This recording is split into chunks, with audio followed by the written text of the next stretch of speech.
So as usual, you go to flume.apache.org. It's been mentioned there.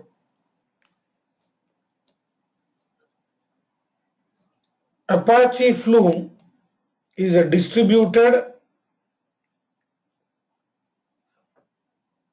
reliable,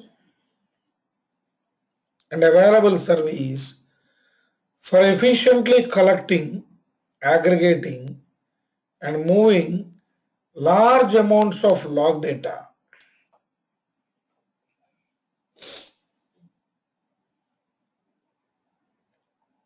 Flume is a distributed, reliable, and available service for efficiently collecting, aggregating, and moving large amounts of log data.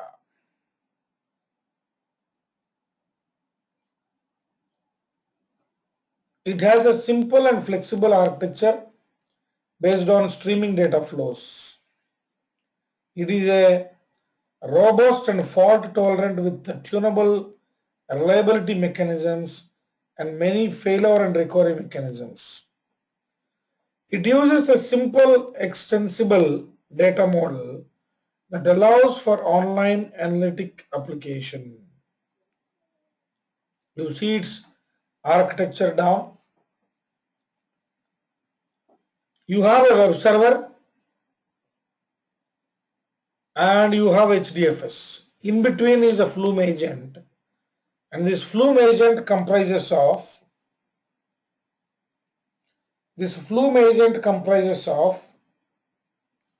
source, channel, and sink. Source is connected to web server, sink is connected to HDFS, in between we have channel. The source, channel, and sink put together, we call it to be agent. You understand this basic architecture? Yeah. So it is clear now that your source connected to web server, sink connected to your HDFS, and there is a channel in between. So you look into the documentation, the Flume documentation, Flume user guide.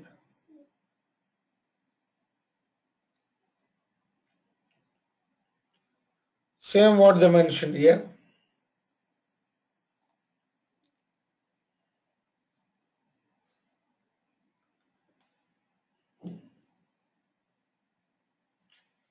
The use of Apache Flume is not only restricted to log data aggregation.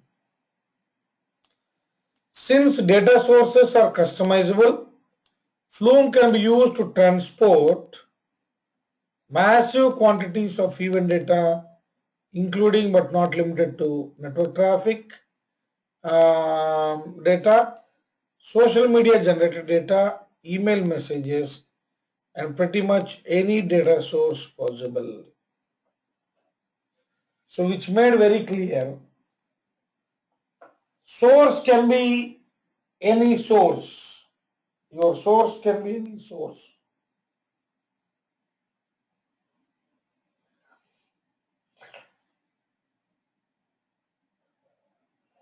Your source can be any source. It can be customized. It necessarily need not be. It necessarily need not be, only the log data that is emitted by the web server. It can be any source. It is no more an incubator project. It is a top-level project at Apache. Version 0.9 and 1.x.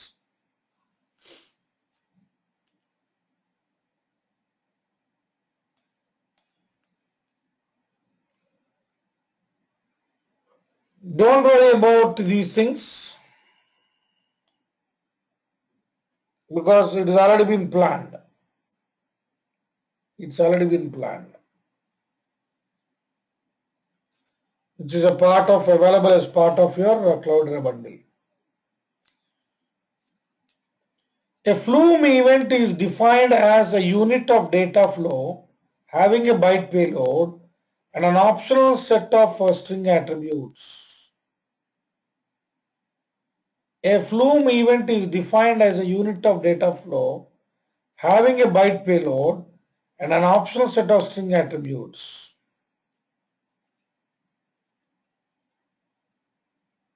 They mention it very clearly. A Flume agent is a process. Which one? Is a Java process basically which runs inside the JVM.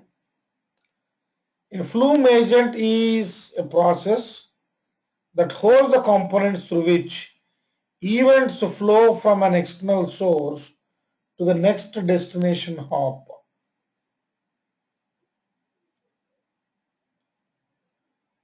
A Flume agent is a JVM process that holds the components through which events, what is event basically? A unit of data flow having a byte payload and an optional set of string attributes. That is called an event. Through which events flow from an external source to the next destination hop.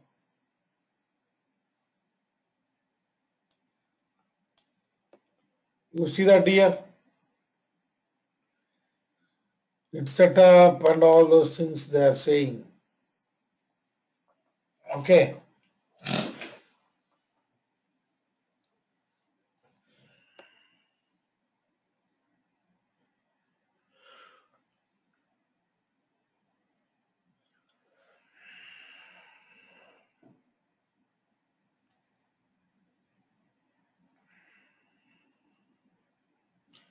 So if you look at this configuration file, you really understand and appreciate. Can you please look at that configuration file once, friends? That is your example.conf. A single node Flume configuration.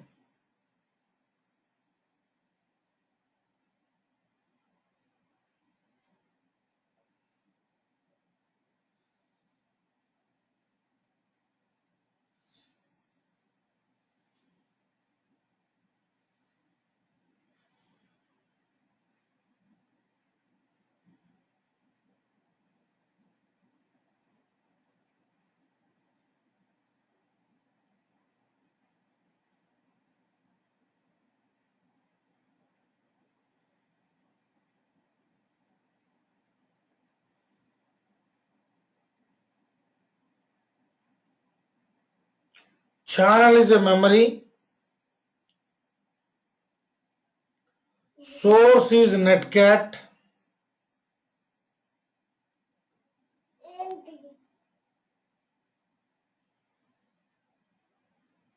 Source is netcat. Sink is a logger. Channel is a memory. You see, inside this configuration file, we have configured what is a source, what is a sink, and what is a channel. Interestingly, you see all prefixed with A1. All prefixed with A1, A1 dot, A1 dot. A1 is technically regarded as the agent name because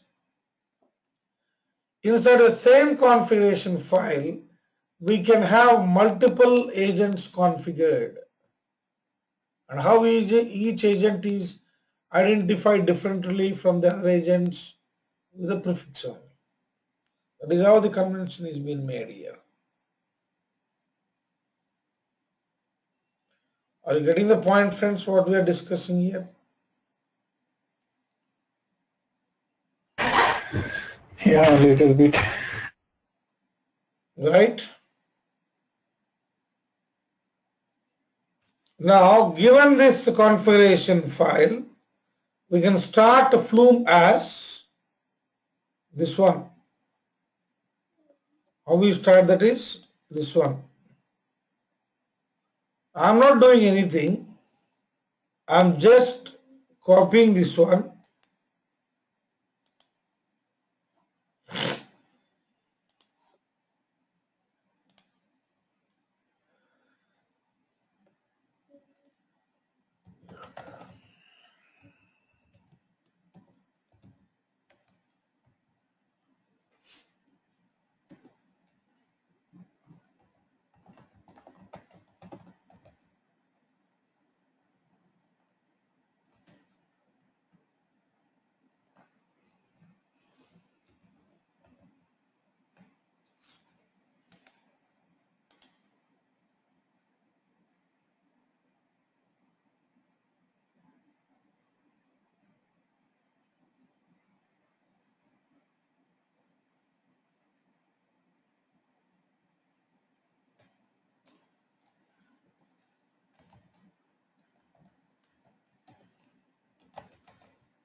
It's clear? I didn't do anything. I just copied that one from there and pasted inside a file called example.conf. We have example.conf. And what I'm trying to do is same what is been given here.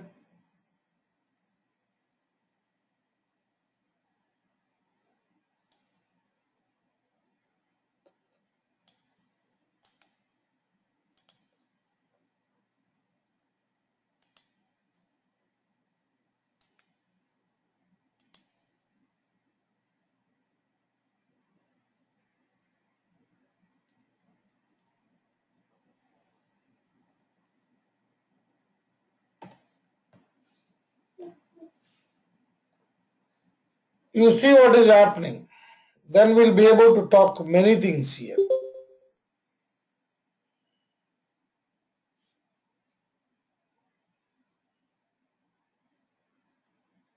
I have a question, Srinivas here. Yeah, please, please. So what is the source of data for us? Like, have we come up to that point or Okay. like from here? Good, good, good. So I'll show you. I'll show you now. The source of that is, let me also draw.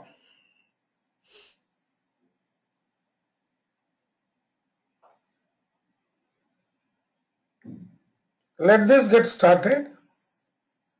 Let this Flume agent get started. Sure.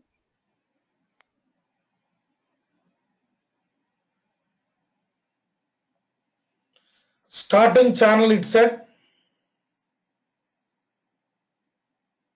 Starting sync also it said. Starting source also it said.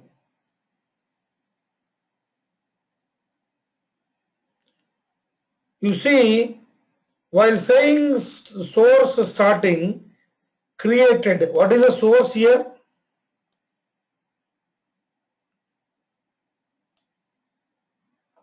What is the source here? Example.com. Netcat source.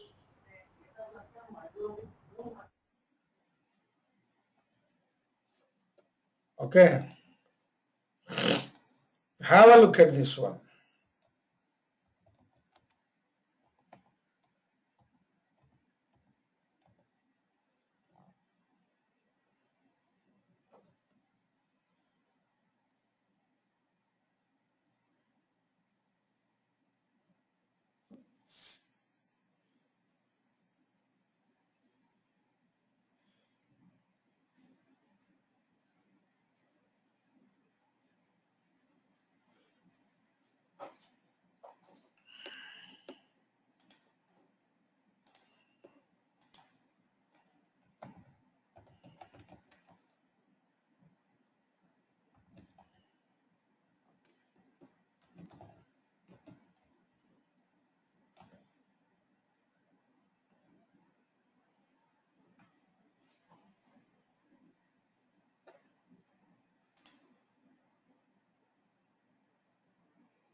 Don't know why it is taking time. That's fine.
Have a look at it.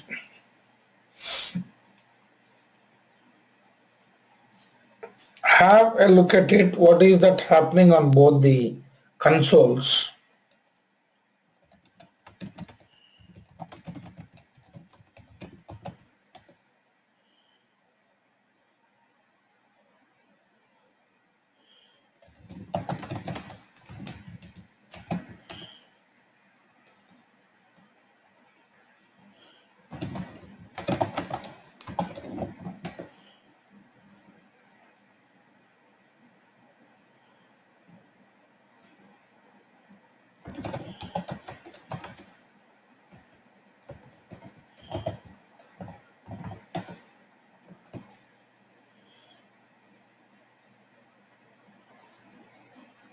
Let us have the detailed discussion on this one. What is the Flume? So, Srinivas, I have a question. Please. Interesting to see the data. Yeah. So you're trying to tell it and like you're trying to live stream whatever you're typing in through the telnet. Yeah. You're right. That's interesting. Sure.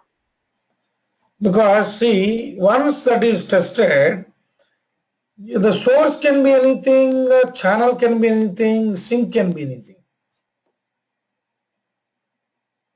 Once the agent is running fine, the remaining things can be anything. It necessarily need not be only this one.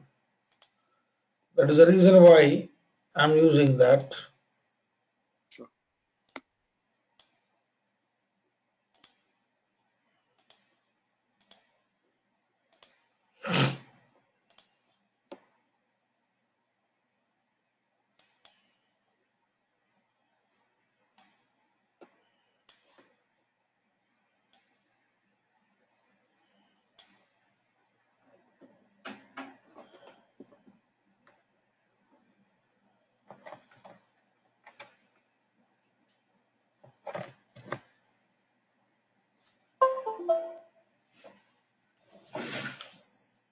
You look closely here, the description or the details, whatever we have learned from the theoretical aspects. Flume is basically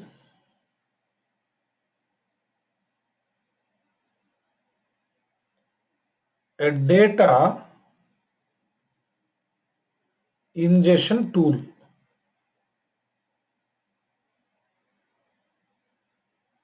What is its primary responsibility? Its primary responsibility is to collect data from sources, source or sources, and then get into HDFS. So of course they said initially this is meant for log data aggregation and all, but later on they said did not pertaining to log, source can be anything. Many things they mentioned which you can go through theoretically, you can also understand. So Flume basically is a process or a program. More specifically, this is a Java program, and I need not tell you if it is a Java program where it runs. It runs inside the JVM only.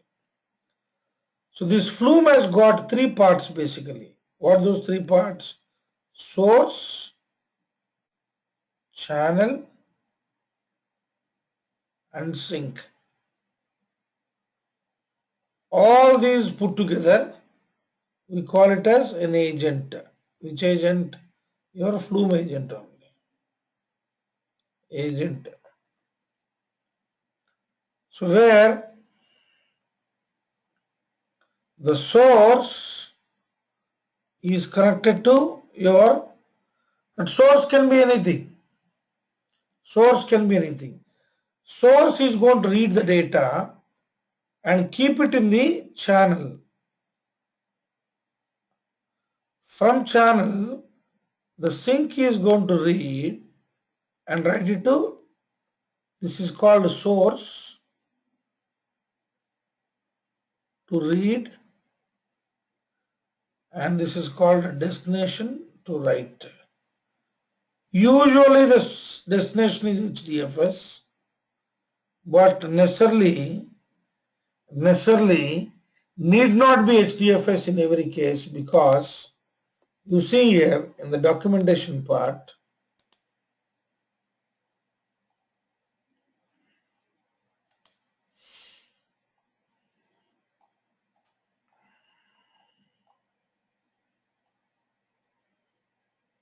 see the diagram here, your sink can be connected to the next source. This is multi-agent flow. This is called multi-agent flow. And see this one. This is all the sinks are connected to all the three agents from web server 1, web server 2, and web server 3. Three agents running for you in the background. And the sync of all these three agents connected to the source of the next agent, and finally that sync is connected to HDFS. Where the consolidation is happening? Consolidation is happening in agent 4, where the data is collected from three agents, agent 1, agent 2, and agent 3.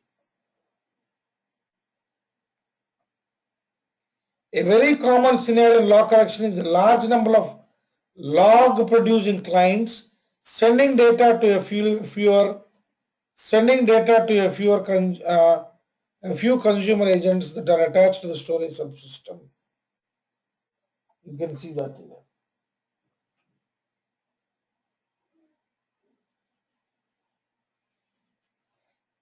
Now, in this case, what we have done is, the source being a netcat,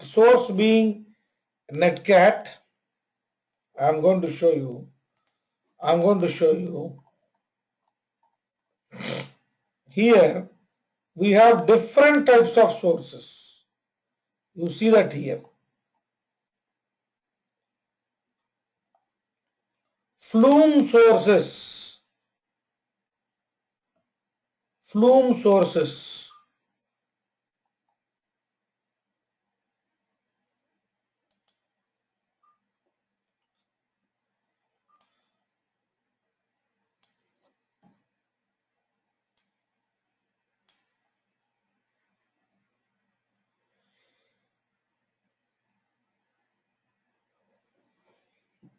A netcat source. A netcat source. Here, bind the host name or the IP address to bind. Port to bind. So what we gave here? What we gave here?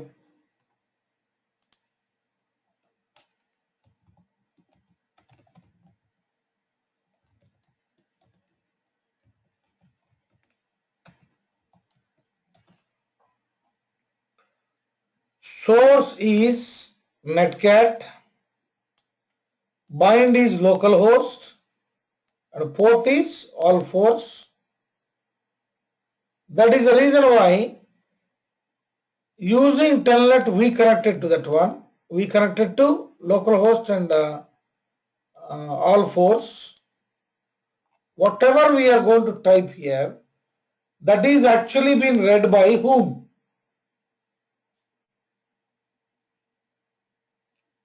Using telnet, we are connecting to that localhost port all fours.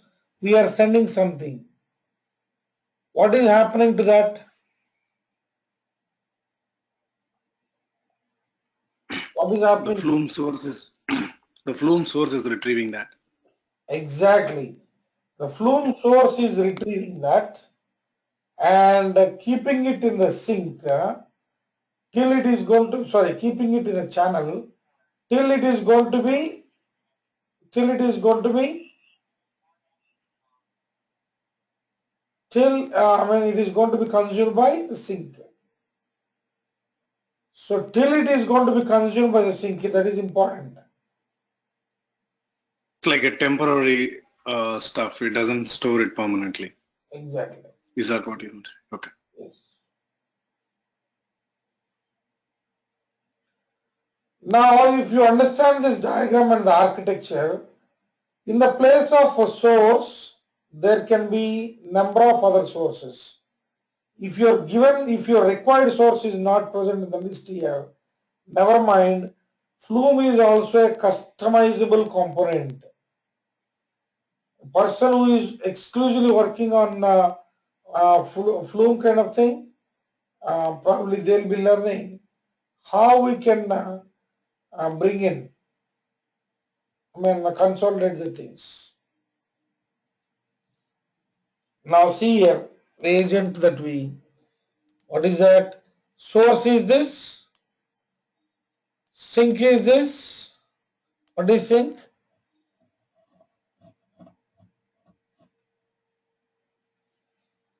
Your sync is nothing but the logger again. That is the console. Whatever you're logging, there is nothing but that is projected to the console. But sync can be anything. Like how source can be anything, sync also can be anything.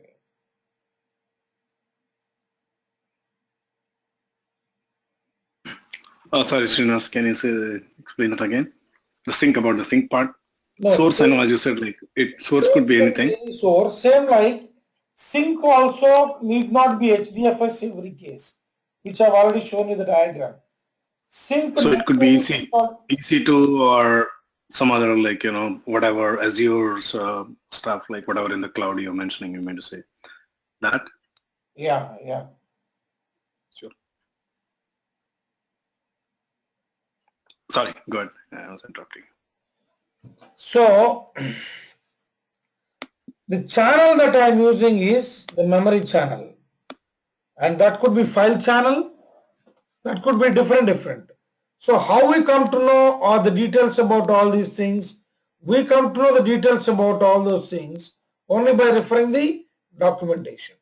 Suppose if the listed sources are not sufficient for you, you always can customize. I mean, you can develop your own sources. API is provided to you, Flume API, using which I'll be able to implement my own sources, my own sinks, and my own channels. But in the documentation, they have given the list of the sources. See here, all these are the Flume sources. A Flume agent can read from any source provided we have that equation.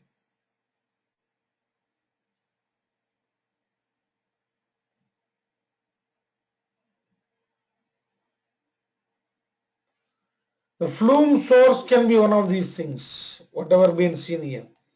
Flume source can be one of. Same like you can see a Flume sink can be one of these. It could be HDFS sync, it could be Hive sync, it could be Logger sync. See the Logger sync. Logs event at info level. What is that?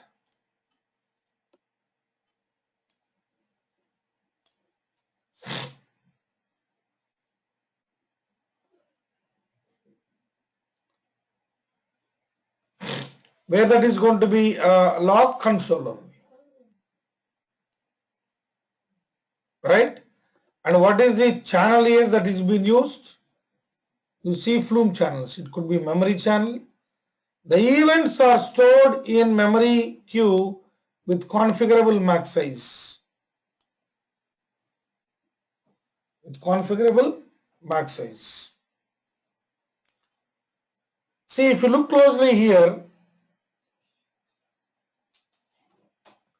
there are some properties given in the board which are mandatory. The properties which are given in the normal, they are optional. But a property given in the board is a mandatory field that needs to be used. That is the reason why memory type, see how cleanly we are doing it. The type is being mentioned very clearly. It is a memory. Capacity is 1000. Transaction capacity is 100. Don't worry, these details we get from the documentation. We only need to understand. Now, for that sake, what we did, we started the agent. How we started the agent? How we started the agent? We started the agent with the command. I think you noticed that command here. We started the agent with the command. That's not a problem.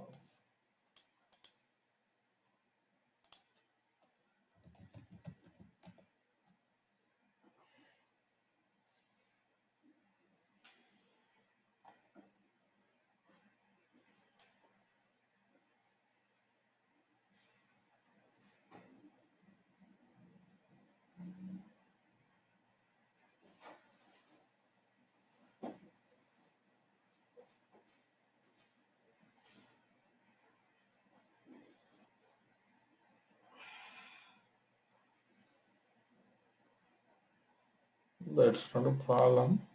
We'll read it again. Yeah.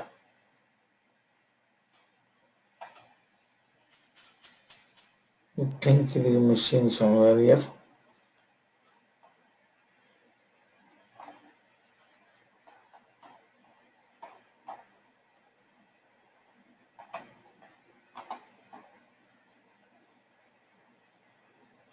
Well, I think once we are done, I think it remembers.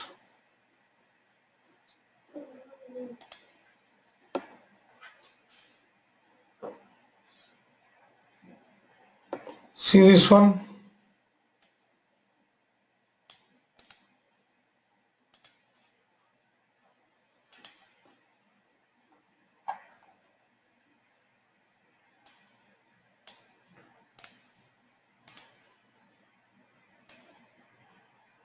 Look at this command. You call it as a command or a statement run, whatever it is. Flume-ng is same like your pig hive Hadoop what you're using at the terminal. Flume-ng, we are specifying agent, and what is a configuration file? Example.conf. The name of the agent is A1, and the property we are setting, the system property which we are setting, -d flume.root.logger equal to info, and that is console, right? So as a result, we are seeing this one. Whatever you are seeing here is all the byproduct of whatever we implemented.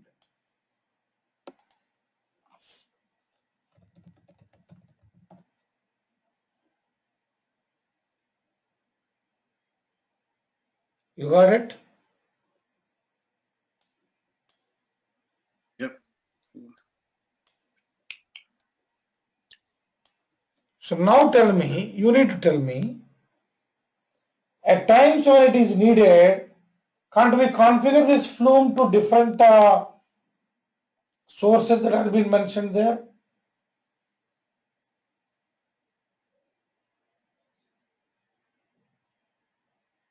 Yep. In the same, you mean in the example at config, we can mention the different sources and the different agents, as you said.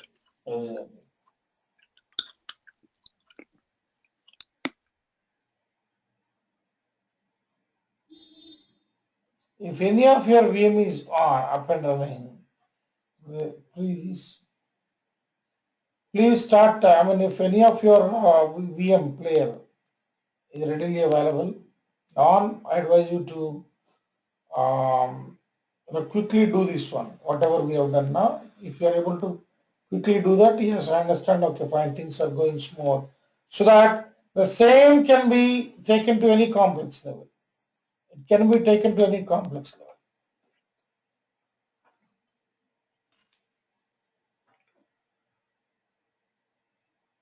If any of your VMs are on, I advise you to do this so that it's easy.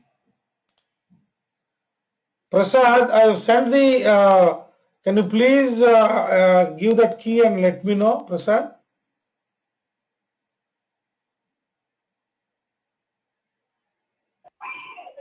Yes, it was. It is working?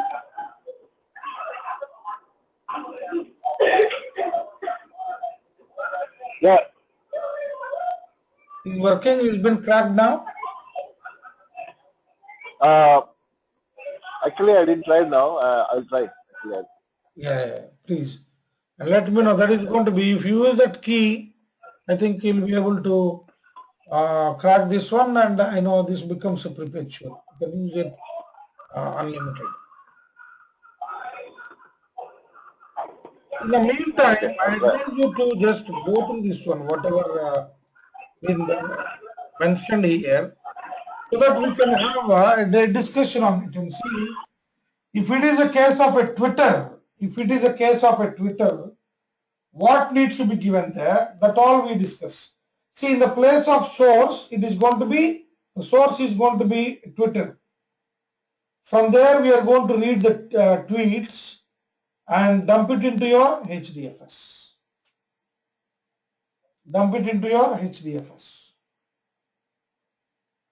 So Srinivas, I have a question here. Yeah, please. So you mean like all the, the transfer is happening in an asynchronous fashion, or is it like synchronous, or both? Like,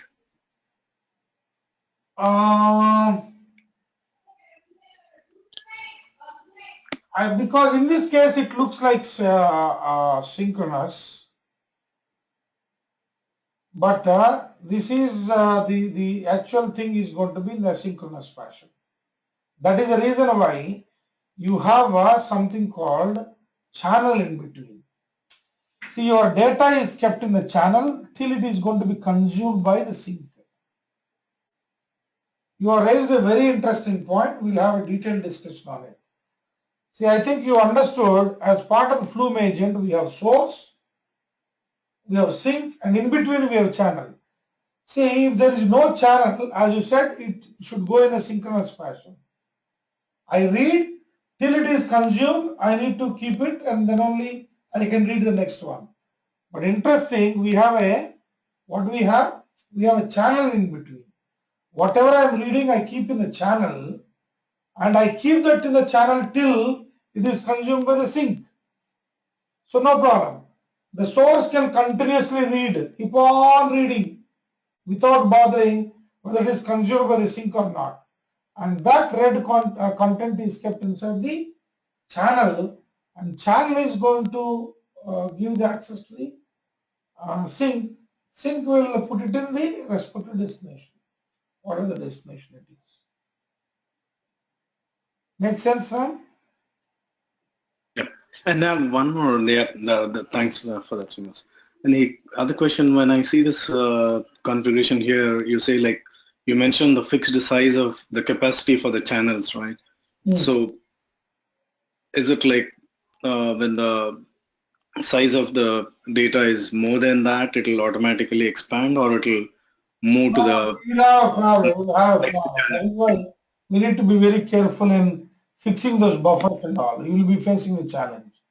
So we need to be careful in fixing, because this being only for experimentation, we did that one.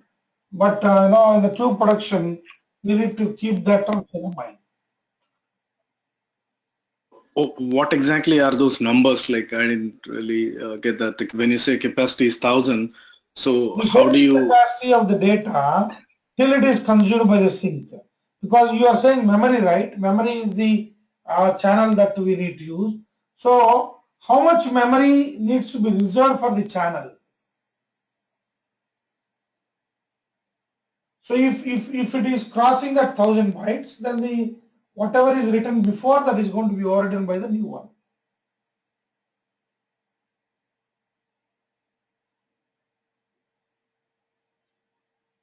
So like if you have like huge data, like terabyte or petabyte, like so what would be the? Because we will not be reading that much, right? In the in between, your sink is reading that one and dumping into your HDFS or whatever it is, right? Yeah, that's true. Oh, I tell you. Don't worry for that. It's a very valid and an appropriate question. Then we will not be using memory channel. We have a channel called file channel. I use a file channel. So whatever data is coming, that I'll write to the file. From there, the sink is going to read and put wherever it is required. The file can be anything. The restriction on the file size is the restriction kept by the operating system. And that cannot be eliminated. Sure. So you mean the file will reside on HDFS or No. wherever the Flume is running on in that environment? Where the Flume agent is running, there the channel, say for example, here we are using memory channel, that is a primary memory. The channel type is memory, that is a primary memory. In the primary memory, we are allocating 1,000 bytes. But as you said, if it requires 1 TB kind of thing, or maybe a 500 GB, or maybe 100 GB or 10 GB, whatever it is, that case I go with my, what would be my channel? My channel would be? The file channel, as you said. Exactly, file channel. See here? Okay. What is that? File channel. Checkpoint directory, backup checkpoint directory, data directories, checkpoint interval, max file size. Everything can be set by you. If you don't set what the default thing, that also they're going to specify.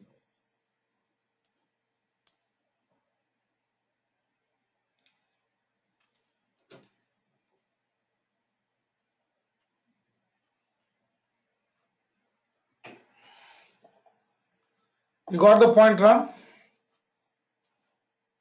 Yeah, I got it. Thanks. So this channel necessarily need not be memory channel. See, in this example, as we are just experimenting it, we have used memory channel whose size is 1000 and all. But in the true production, I keep this channel to be the file channel, and I specify the size of the file, maximum size of the file, and where this file needs to be created, what path, that is what data directories, and the minimum required space, what is the capacity. See, all these, whatever, I mean, you can look into that one and understand, oh, these are the properties, mandatory properties. I can use those things as part. That always can be. That is the reason why we have different sources, different channels, and different sinks. The only thing that we need to understand is its architecture. This one, its structure. This one, if you understand, but it is not limited only to the log data and all. It can be anything, but the primary purpose of that is now. Usually, where your web server is going to, web server is going to log the data to some directory, right? Right? Yeah, that's correct. Yeah. So that is where we have something called, in the source part, if you see closely,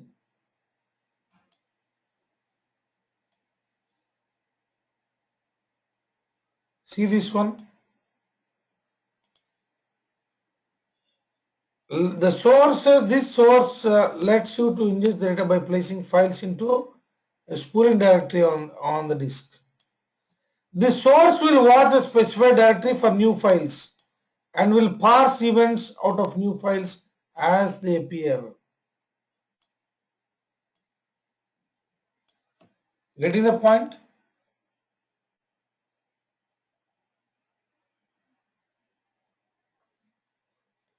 See, when some new file arrives into that spool directory, whatever you have specified, then it takes care of reading the data and writing it to the respective destination. Nothing but your sink. Usually that is your HDFS only. That is what the purpose here. But it can be anything. Flume agent can be anything. I mean, Flume, as part of the Flume, the source can be anything, the destination can be anything, channel can be anything. So we need to understand clearly what is Flume, what is its architecture, what parts it has got, and what each part contributes, and how those parts can be used as part of your implementation. Make sense?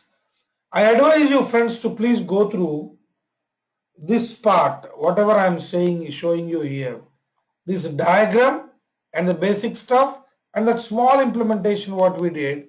If any of your VM is on, I mean up and running, I advise you to do that so that we'll be able to understand anything. See, once you have understood this one, it can be anything, right? Source can be anything, your channel can be anything, your sync can be anything. That's the only difference. So that we can do it from the stuff what is being shared there. I don't mind, you take some time, but I advise you to, implement this example so that the other examples can be implemented by you at the later stage. Srinivas, I have a question. Yeah, please. Yeah, from this diagram, I think got a fair idea about the source, the channel, and the different types of variations in that. Yeah. Can you elaborate more on the sync part, or if you're planning for the later, or if it's an early question, you can skip that. No, we'll see. No doubt we'll see. No doubt we'll Yeah. see. No doubt we'll see. That is where, we are mentioning there. Same, in the same configuration file, we can write any number of agents. That is a beauty part of the Flume. Of course, while running, we are going to specify which agent you want to run.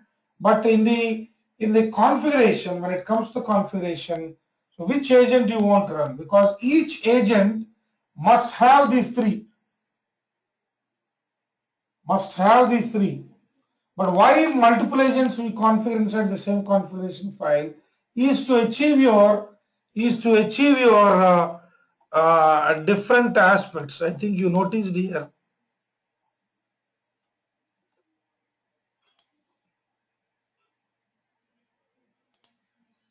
You noticed here as part that yes, probably here, yes. If these kind of things needs to be achieved, see here, for each channel we have a sink, and for each sink we have associated a destination, but source is the same. You can see that here.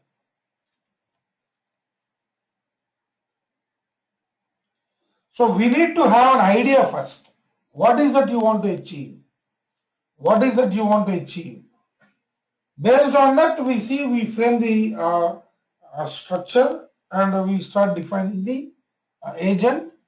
And when you initiate that one, they get initiated and work accordingly.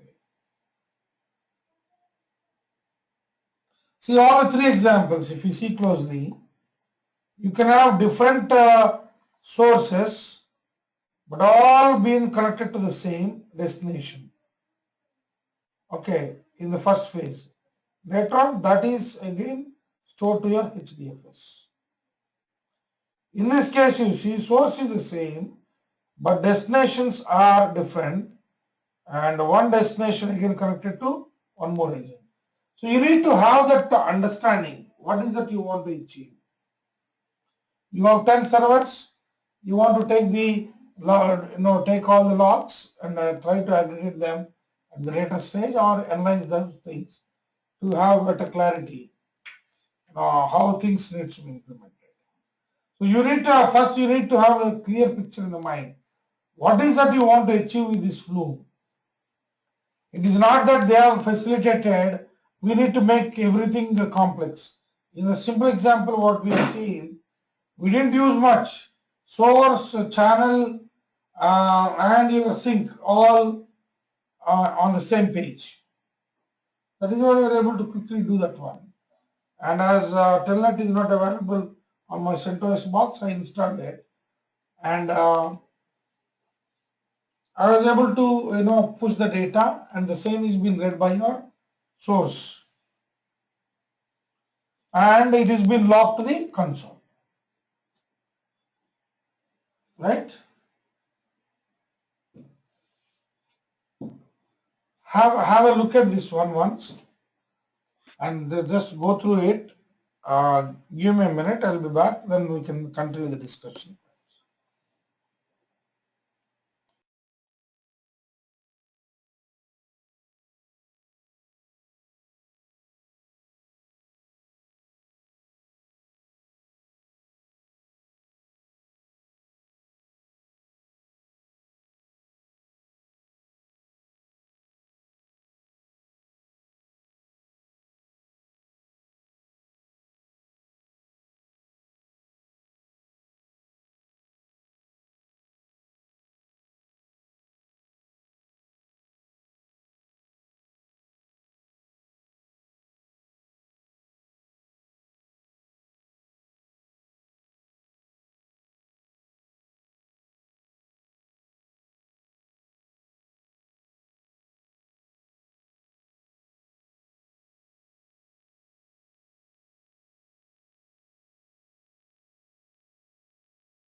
Yeah.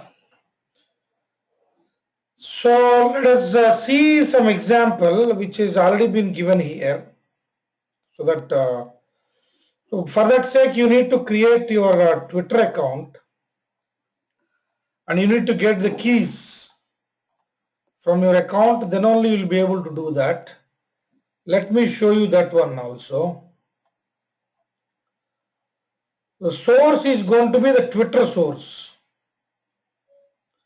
The source is going to be the Twitter source. And the sync is going to be HDFS sync. See, what is the goal? I mean, let us draw that one first. The goal of this assignment or the use case is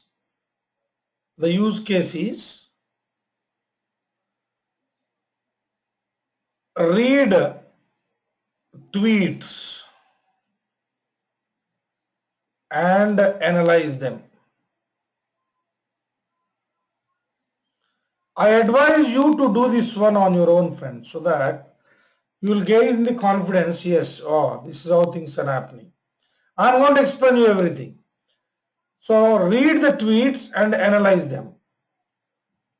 So Twitter is providing you the access to their tweets, and using your Flume you can read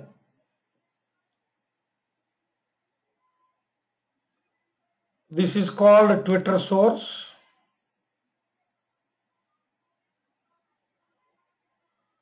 Using that you can read and put it in a file channel.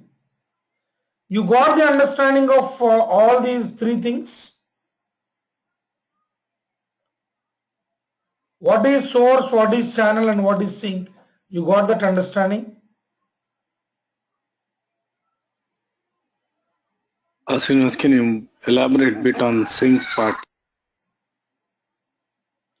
Yeah. So sync is a specific section of the Flume agent whose responsibility is to read the data from the channel and write it to whatever you mentioned there. If it is the console, see here in this example, what is the sync?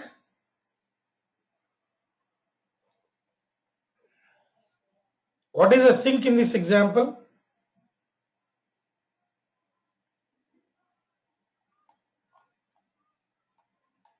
What is the sync in this example? What we have written?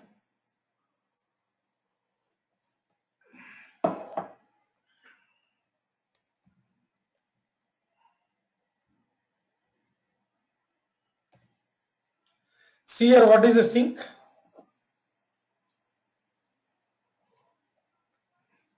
Sync is the logger, right?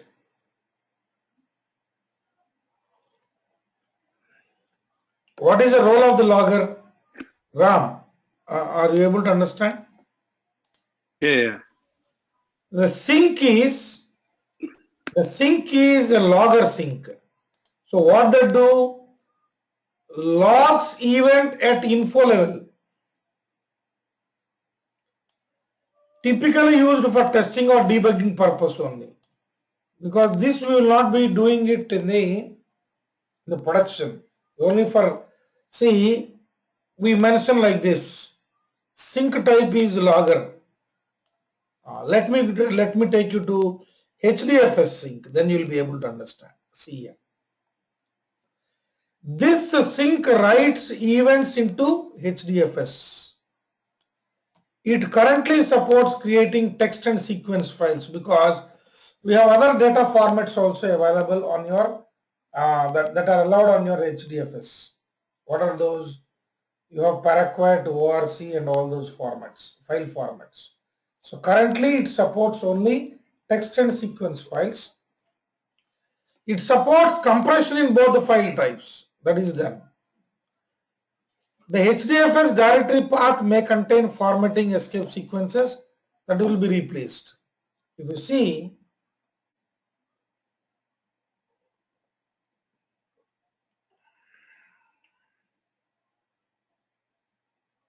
See here,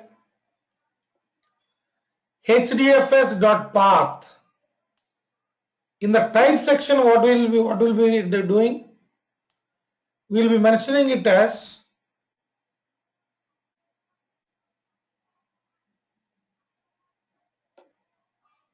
Prasad, it is not working. Your key is not working. Not working actually. It says invalid there. But it is a valid key working on. Okay, Prasad, we'll see at the end. Yeah. So type is HDFS only, and HDFS.path is HDFS directory path like HDFS name node / Flume, whatever the path you give. Okay. So what happens with this? If I mention the sink as HDFS and its path, what is going to happen? What action will be taken?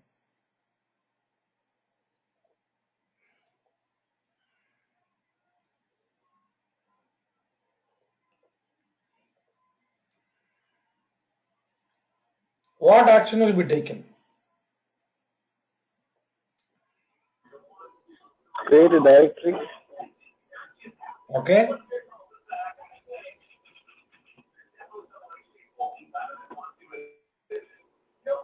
What all you are seeing, all the remaining properties are not at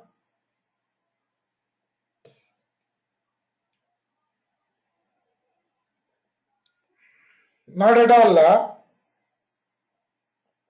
They're not mandatory properties. They're only the optional properties. Prasad, for your understanding only, I am doing this one. Example, so that you gain the confidence you gain, because I think there is some confusion to you if I am not wrong. Yeah. Ram, I think there is some confusion to you in terms of this one. A1.sync dot type is, now I mention this as, is okay?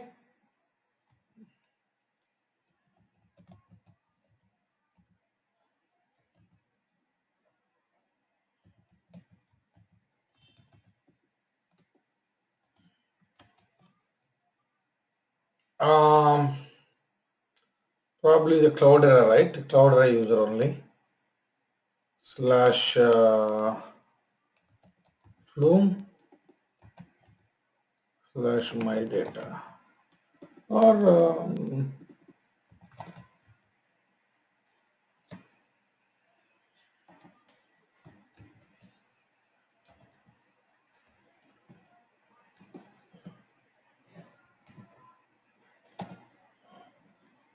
have a look at this one.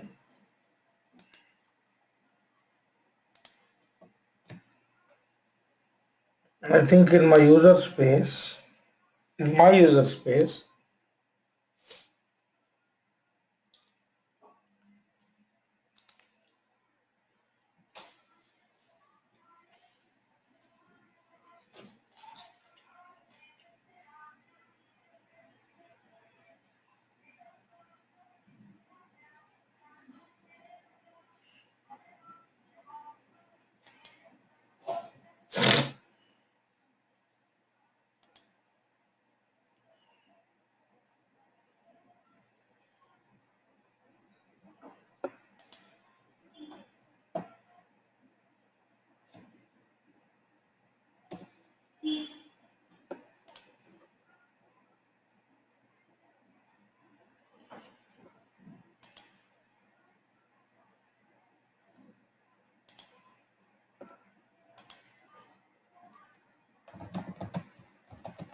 Have a look at this one.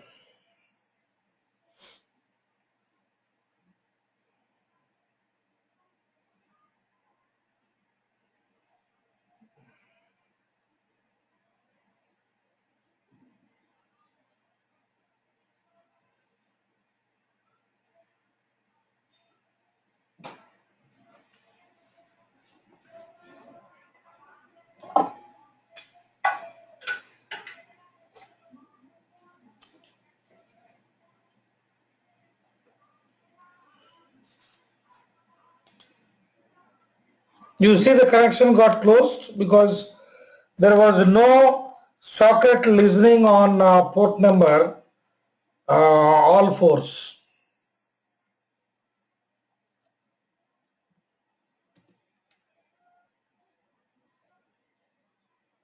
Now the connection is refused because what is that one? See here, your channel is this, your sink is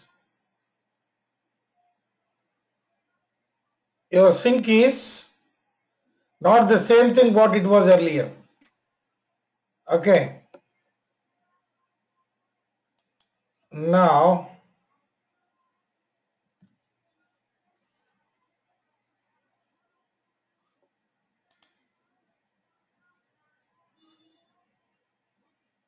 have a look at this one.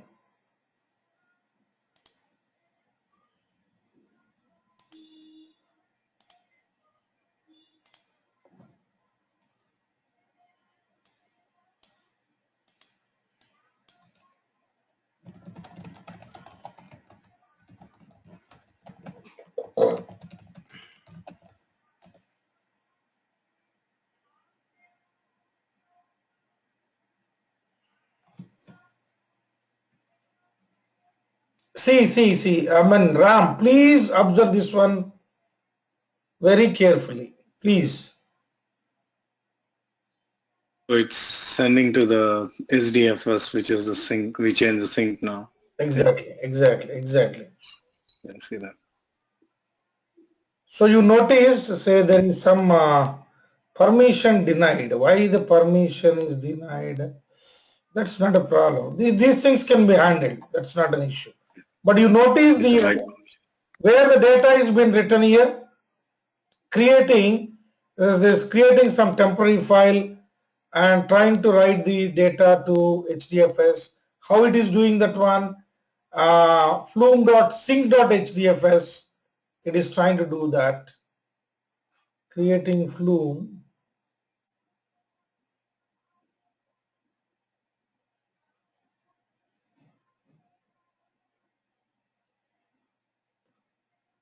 Access control exception.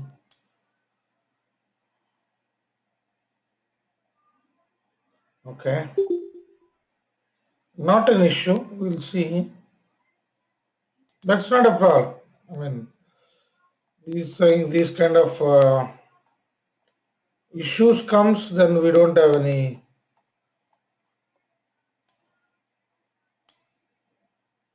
Keeps on trying that one. I think you noticed here.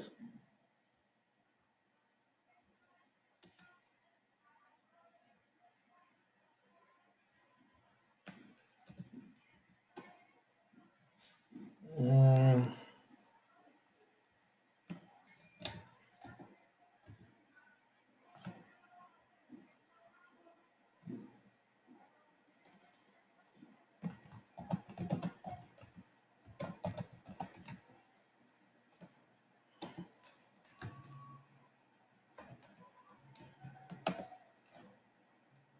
Mm.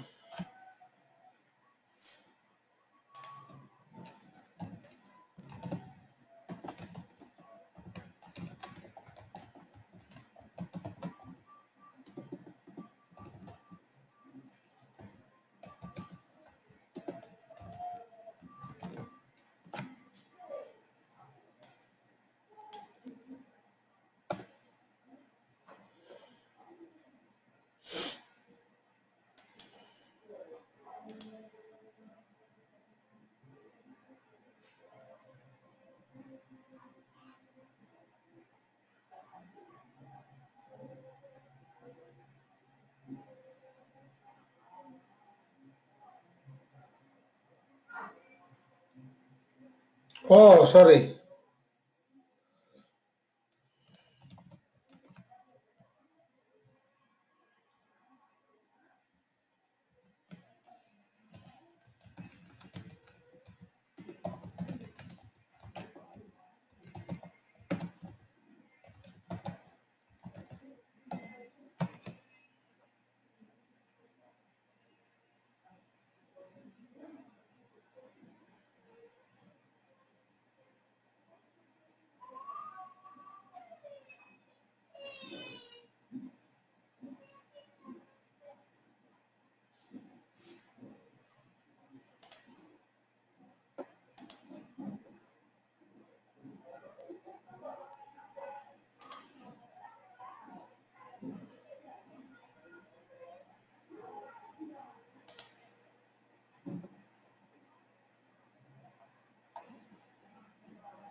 Yeah.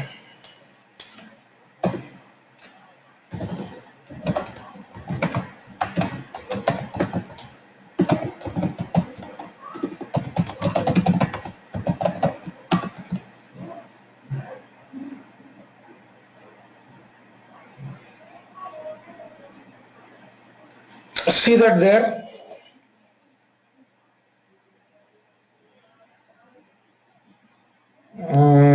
Callable timeout. What is the problem? HDFS IO error. Callable timeout after so and so. Not an issue. Caused by a timeout exception. This was not the same exception what we got before. HDFS event sync. HDFS IO error. Why? Write a callback called. That's fine.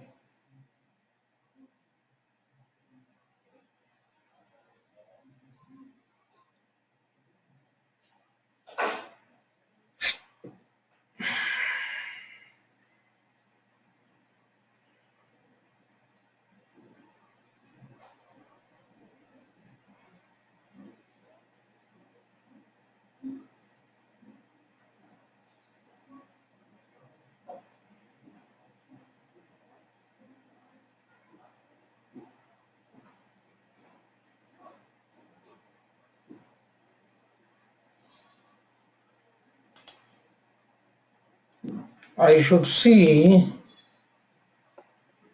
the data coming into the HDFS here. You see, Ram.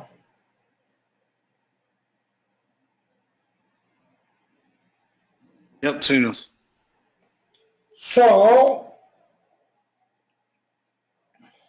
let me also keep on pumping the data. You'll be noticing that one. You'll be noticing that one. You will see the data inside. If you go and see that, you should notice the data whatever you have sent. You notice that here. This data, of course, you are seeing that in the in this form, but if you go and see as view as text, you will be able to see that. You see that one here?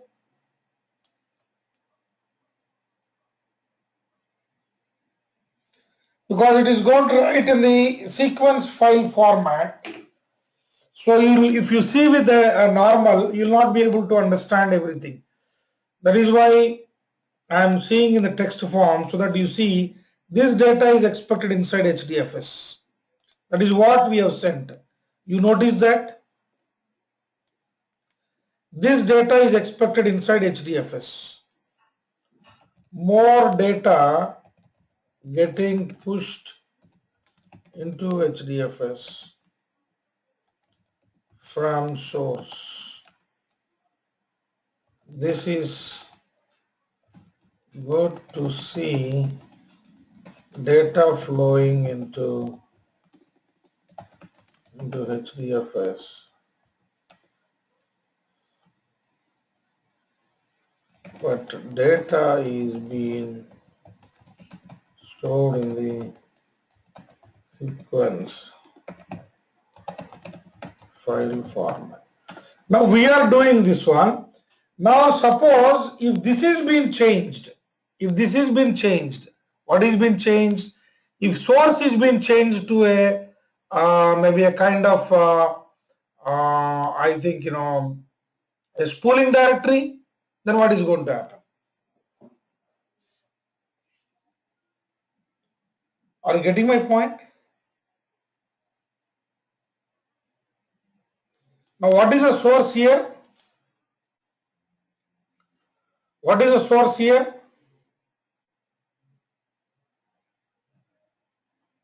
Ram, are you following with me? Yeah, Srinivas. The source is like our from the telnet you're sending out the data. Right? No. Yeah. The source is the You're pushing the data from. yeah. The source is, of course, the actual source from where data is getting is using telnet. We are connecting to that port and pushing the data. That is being read by the source. Okay. Right. Now I am saying in that place, if I keep spooling directory, what is going to happen? Whenever there is a new file in the directory, it picks that file and put it in the channel and write it to the destination. Right. You mean like whenever an event happens, like there's a change in file or?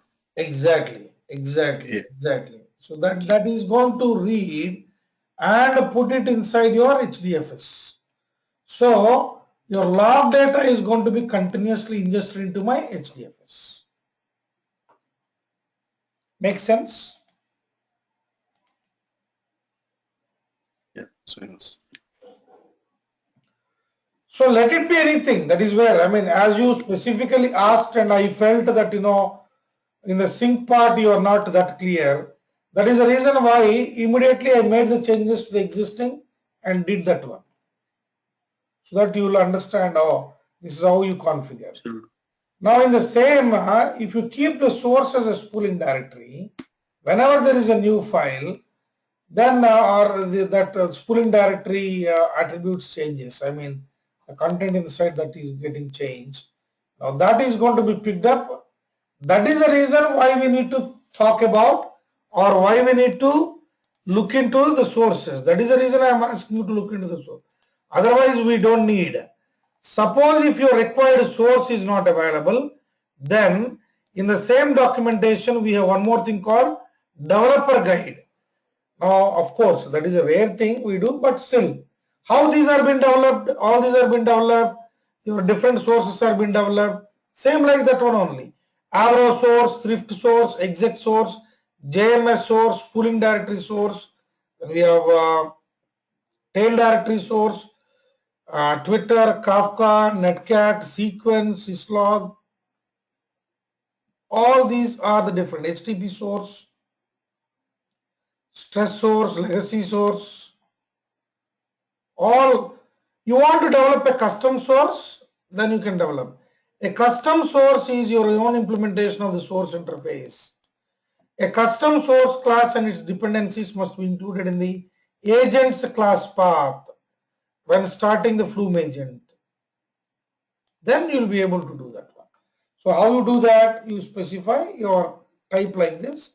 Then that object is going to be worked in the background, and whatever the logic you have written, using that it is going to read the data and give it to that one, and it will take the appropriate action of putting that inside the HDFS or maybe to some other agent. It is going to pass on. So how it is going to work? Don't worry, but we need to have this big picture. What is that you want to achieve? You need to have that picture. So now, if you want to read from a Twitter source, what is needed? What is needed? Of course, Twitter source is implemented by Apache only.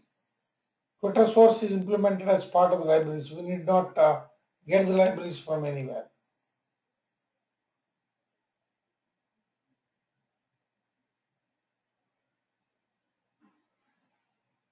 Ram, Prasad, this makes sense?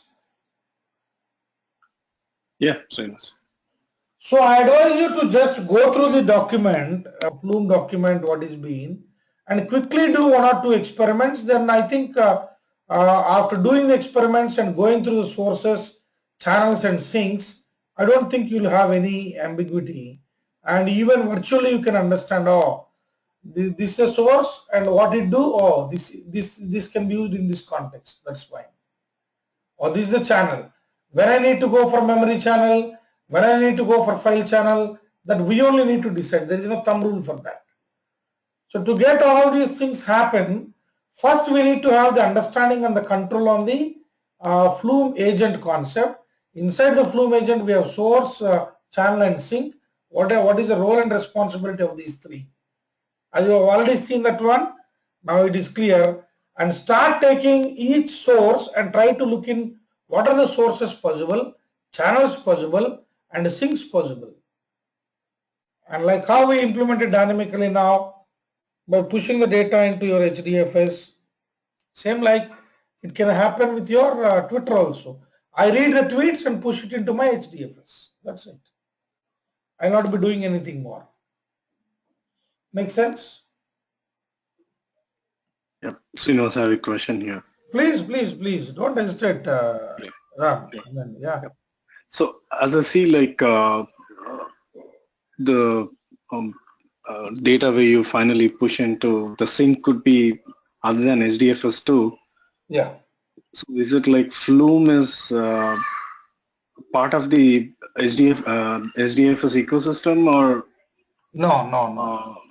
is it like we can have it on a different on any machine, like any machine, because if it is a case of spooling directory, assume Prasad, so Ram, then where you need to run this one on the machine. on the machine where you have the spooling directory, correct? Right. So Flume need to run there also, but what all the libraries required and all that needs to be made available, and then yes, you're done. You're done. So it's as good as like some Apache Solar or something which sits standalone, like, you know, Absolutely. it doesn't need. Absolutely. Okay. But it only requires, because that is where I mentioned it. I mean, maybe initially I understand. First instance itself, we understand everything. I don't expect that, but I mentioned it clearly. It is a JVM process. That's it. It is a Java program basically. So in order to run a Java program, you know very well what is required. All dependent libraries, nothing but the jar files are needed. That is why even when you are implementing a custom source, they are asking us to keep that jar file available in the class path of the Flume. Class path of the Flume, nothing but where Flume is going to fetch all the libraries. If you are able to keep your jar file even there, you're done. Right? It is just a JVM process. It can be executed anywhere, provided the necessary libraries are available to its execution. It is not, that is the reason why you see even on a pseudo cluster, this will not be running. Flume will not be running as a service. It will not be running as a service. We only set up Flume for the reason that Flume is accessible to you in the same environment we are doing it. But it can be set up on a different box.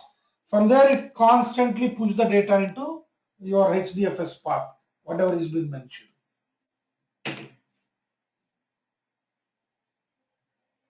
Yeah, got it, Srinivas. I thought like it's part and parcel of the HDFS No. ecosystem. So suppose if it is a part and parcel of the ecosystem, then we will not be able to read the data from those things. Then we need to have a different mechanism. I need to develop a custom component using Java or some other, read the data from that spooling directory and give it to my Flume, and then it is going to dump it into my HDFS. So again, it leads to some other complexity. Not to happen, they made it so generic, it can run as, like how your Java program runs. Same like you can make your Flume to run. All right, got it. So you mean like if we are having some search mechanisms like Elasticsearch or Solar, so, and as you said, like we have a logger directory somewhere we need to push the data from. Yes. So for pushing the data from anywhere to any destination, like we can use the Flume in terms of search. Absolutely. Not only Flume, even you take Kafka also, it is the same scenario. So all these are the data ingestion tools, but why we discuss in the context of big data? Because the ultimate goal of these components is to push the data into HDFS, right? Because as you cannot store it on normal machines, over a period of time they get overloaded, and as it is not possible to store on one single, we are dumping into HDFS. That is why these components are getting in the context of big data or Hadoop, but otherwise these can be developed and these can be used even without big data, because your destination nothing but your sink. If you see this closely, your sink can be, see the varieties of the sinks what we have.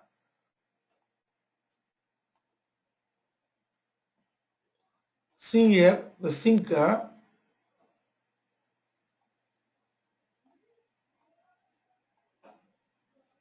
Yes.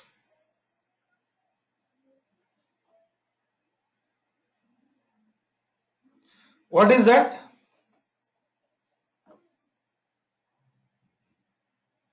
Kafka sync. So Right? So I can also write this data to Kafka. So what Kafka is going to do with that data, we don't know. But we will give it to Kafka. And even you see here Elasticsearch sync.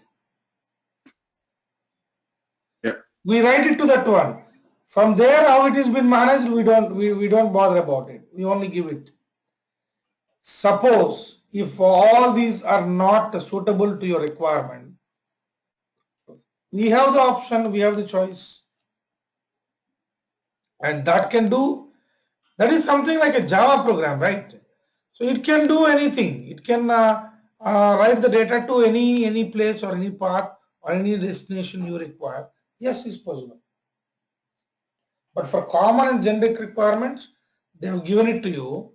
But for specific things, you have, I mean, you want certain things to happen, then you can always do it, customize it. That's not a problem at all.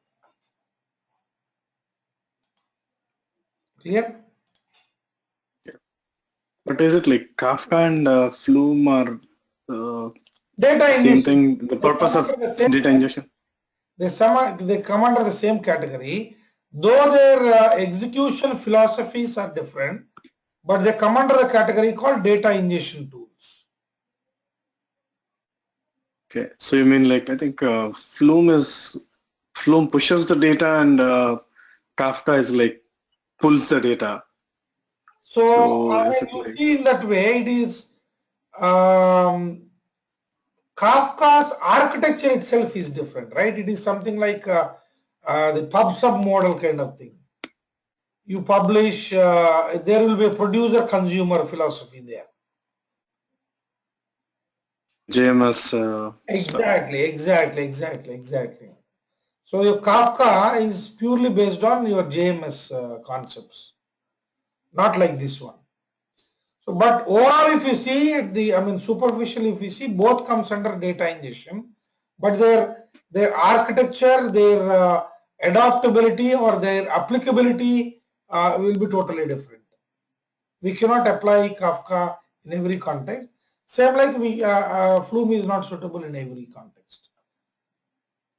But Flume has given you the choice to customize your source, your sink, and even your channel.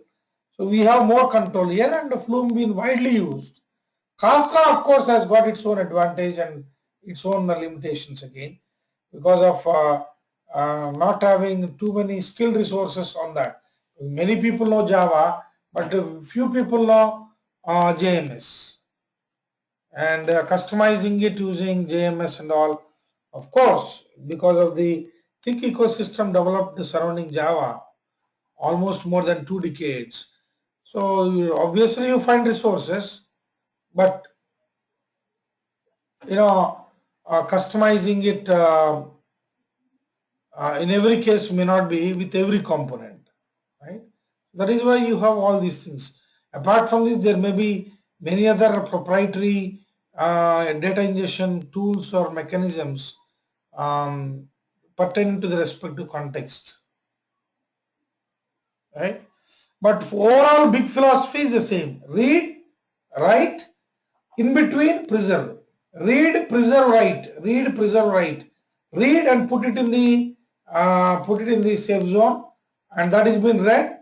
And once you got the confirmation it is been read and stored in the destination associated, is what is there in the channel can be removed or can be thrashed. So it is something like this one. Keep on writing, keep on reading, and keep on writing into the destination. These are the constant process. Now I think you understood there is no synchronization here. No synchronization. No synchronization. But it looks that there is, because we are doing it manually and all, that is why it looks synchronized. But these are not all whatever you are using. Then it's not mandatory that they need to be like this.